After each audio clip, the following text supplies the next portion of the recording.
Ibice bitandukanye by'umujyi wa Kigali ndetse no hakurya mu ntara byaraye bibuze umuriro mu gihe kingana hafi iminota 40 yose.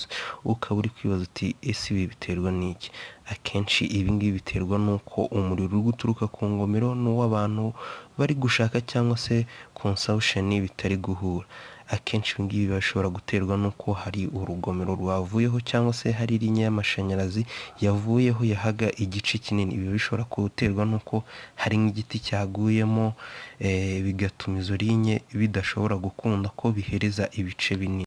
Ibi rero bitera unbalance muri system, igashobora kuba yashatinga down kugira ngo abantu bayistatinge ize kuba stable ihure n'ibyo abantu bari kwifuza. Nawe ibaza abantu babiri bari batwaye igiti cy'ingiga, umwe agatsitara, biba ngombwa ko icyo giti bagishyira hasi kugira ngo baze kongera kugiterura mu buryo bungana.